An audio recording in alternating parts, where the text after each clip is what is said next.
حضرت ایوب علیہ السلام جنہیں اللہ نے بے شمار نعمتوں سے نوازا تھا، لیکن جب آپ پر مصیبتوں کے پہاڑ ٹوٹے تو آپ نے کیا کیا؟ آپ کو ایسی کون سی بیماری ہو گئی تھی کہ لوگ آپ سے دور بھاگنے لگے؟ 18 سالوں تک ایک موذی بیماری میں مبتلا رہ کر بھی اپنی زبان سے اف تک بھی نہ کہنے والے ایک عظیم اور صابر نبی کی داستان۔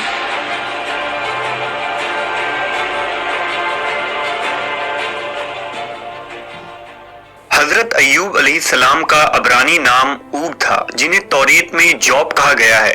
آپ کی پیدائش عرب کے شمال میں بصرہ نامی بستی میں ہوئی۔ حضرت ایوب کے والد کا نام اموس تھا۔ آپ کے والد حضرت اسحاق علیہ السلام کے نسل سے تعلق رکھتے تھے، جبکہ آپ کی والدہ حضرت لوط علیہ السلام کی بیٹی تھی۔ محققین نے لکھا کہ حضرت ایوب کا زمانہ حضرت یعقوب اور حضرت موسیٰ علیہ السلام کے درمیان کا زمانہ تھا، یعنی تقریباً 1300 اور 1500 قبل مسیح کے درمیان۔ اللہ نے حضرت ایوب کو منصب نبوت پر فائز کیا اور آپ اپنے قبیلے کے سردار بھی تھے۔ حضرت ایوب کو اللہ نے بے شمار مال و دولت سے نوازا تھا۔ آپ کے مال و مویشیوں کی تعداد ہزاروں میں تھی اور خدمت گار اور نوکر چوکر سینکڑوں میں۔ بے شمار باغات اور کھیت کھلیان آپ کی ملکیت تھی۔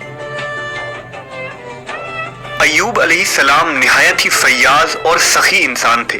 غریبوں کی امداد، فقراء و مساکین کی اعانت، بے کسوں کی دستگیری، بیواؤں اور یتیموں کی کفالت، مظلوموں کی فریاد رسی اور عام لنگر کھلانا آپ کا سب سے پسندیدہ عمل تھا۔ حضرت ایوب سے متعلق توریت میں ایک صحیفہ موجود ہے جس کا نام صحیفہ ایوب یعنی دا بک آف جوب ہے۔ آپ کی بیوی کا نام بی بی رحمہ یا لیا تھا، جو حضرت یوسف علیہ السلام کی بیٹی تھی۔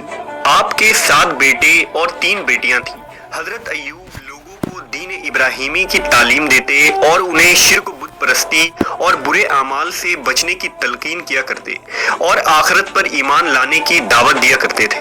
آپ ہر وقت اللہ کی عبادت اور شکر گزاری میں مشغول رہتے کہ اللہ نے انہیں اتنی ساری نعمتوں سے نوازا ہے۔ روایت ہے کہ ایک روز فرشتے حضرت ایوب علیہ السلام کی اطاعت گزاری، عاجزی اور فرما برداری کی تعریف کر رہے تھے۔ اس پر ابلیس نے دعوے سے کہا کہ اللہ نے ایوب پر انعام و اکرام کی بارش کی ہے، اسی وجہ سے وہ نیک اور شکر گزار ہے۔ اگر اللہ اس پر مصیبت نازل کر دے تو وہ شکر ادا نہیں کرے گا۔ لہٰذا اللہ تبارک و تعالیٰ نے اپنے اس محبوب بندے کو آزمانے کا حکم سنایا۔ کچھ دنوں بعد حضرت ایوب پر مشکلات اور مصائب کے پہاڑ ٹوٹ پڑے۔ غلہ کے گوداموں میں اچانک آگ لگ گئی اور آپ کا سارا مال و اسباب جل کر راکھ ہو گیا۔ اس پر حضرت ایوب نے صبر کیا اور اللہ کی رضا میں راضی رہے۔ پھر کچھ دن گزرے کہ ڈاکوؤں نے آپ کے غلاموں اور نوکروں کو مار کر آپ کا سارا مال و مویشی لوٹ لیا۔ اب حضرت ایوب کی کل جمع پونجی برباد ہو چکی تھی، لیکن آپ نے صبر کا دامن تھامے رکھا اور اللہ کے حضور کسی بات کی کوئی شکوہ نہ کی۔ پھر ایک دن جب آپ کی اولادیں ایک مکان میں بیٹھے کھانا کھا رہے تھے کہ اچانک مکان کی چھت گر گئی اور وہ سب اسی جگہ فوت ہو گئے۔ حضرت ایوب علیہ السلام کے پاس اب نہ مال تھا، نہ مویشی، نہ گھر اور نہ ہی اولادیں۔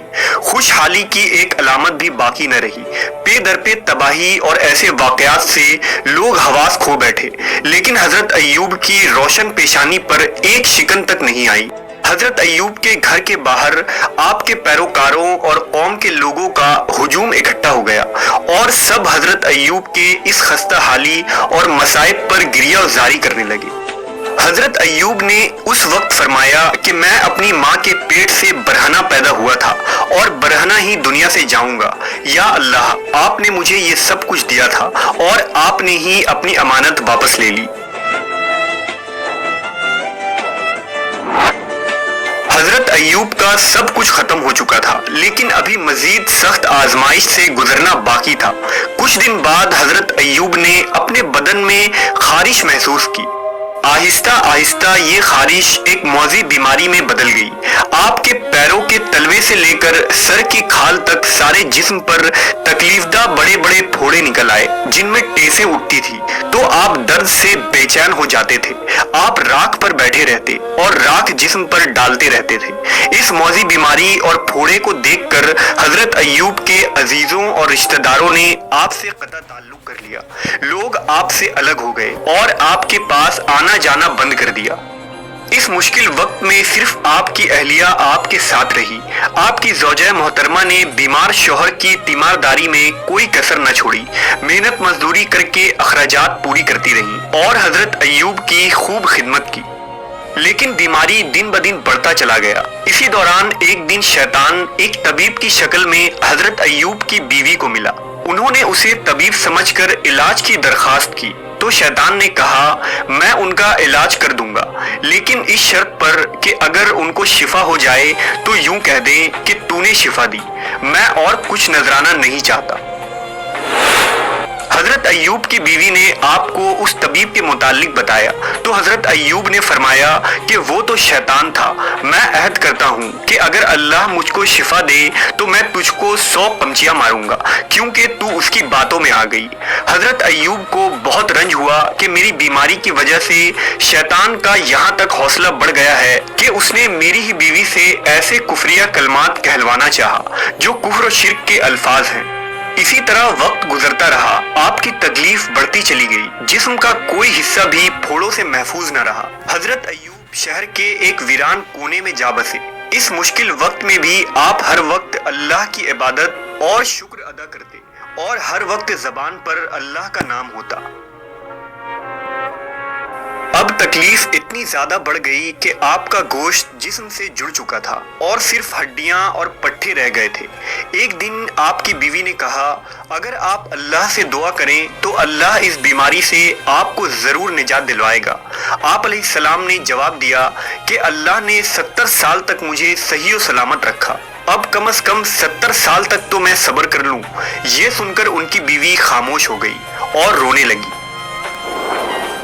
एक दिन का वाकया है कि हजरत अय्यूब के भाई उनसे मिलने आए और दूर खड़े होकर कहा कि अगर आपके अंदर कोई भलाई होती तो इस तरह बीमारियों में मुब्तला न होते। जिस पर हजरत अय्यूब बहुत गमज़दा हुए। रिवायतों के मुताबिक हजरत अय्यूब इस बीमारी में 18 साल तक तकलीफ में रहे। एक कौल के मुताबिक 3 साल और एक के मुताबिक 7 साल तक।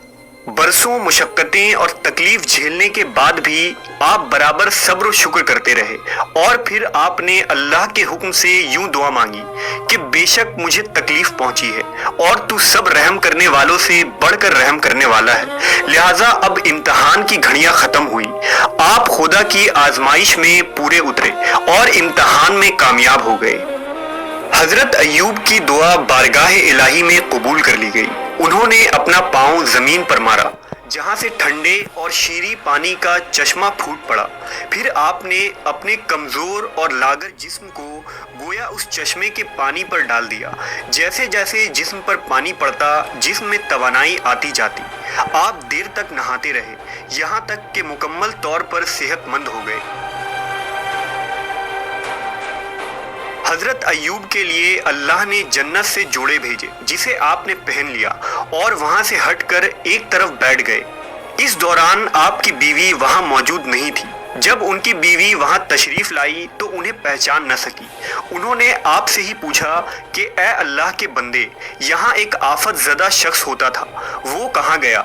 इस पर हजरत अय्यूब ने फरमाया कि मैं ही अय्यूब हूँ। उन्होंने अर्ज किया, ए अल्लाह के बंदे, आप मुझसे मजाक करते हैं। हजरत अय्यूब ने कहा, मैं ही अय्यूब हूँ, अल्लाह ने मुझे मेरा जिस्म लौटा दिया है। अल्लाह के मुआजिज़े से, उस पानी की बरकत से हजरत अय्यूब और उनकी ज़ौजा दोनों सेहतमंद होकर फिर से जवान हो गए। आप अपनी बस्ती में वापस लौट आए।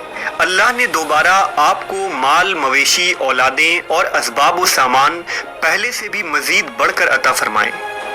रिवायत है कि हजरत अय्यूब के 2 खलियान थे, एक गुंदुम का और एक जौ का खलियान था। अल्लाह ने 2 बादल भेजे। एक बादल गुंदुम के खलियान पर इस कदर बरसा कि सोने से भर दिया और दूसरे बादल ने एक खलियान को चांदी से भर दिया। हजरत अय्यूब ने 4 पुश्तों तक अपनी नस्ल को फैलते देखा और 140 साल की उम्र में आपकी वफात हुई। हजरत अय्यूब अलैहिस्सलाम के इस वाक़े में हमारे लिए ये पैगाम है कि अल्लाह ताला के नेक बंदों का भी खुदा की तरफ से इम्तहान हुआ करता है, और जब वो इम्तहान में कामयाब और आजमाइश में पूरी उतरते हैं तो खुदावंद उनके मरातिब और दर्जात में इतनी आला सरबुलंदी अता फरमा देता है कि कोई इंसान इसको सोच भी नहीं सकता। अगर इंसान जान ले कि इम्तहान के बाद उसको क्या कुछ हासिल होने वाला है तो फिर वो इम्तहान से नफरत नहीं बल्कि मोहब्बत करने लगेगा। सब्र करना पैगंबरों की सिफत है। सब्र जिंदगी के आदाब सिखाता है। सब्र बंदे को असफल से आला की जानिब ले जाने वाली कुव्वत है।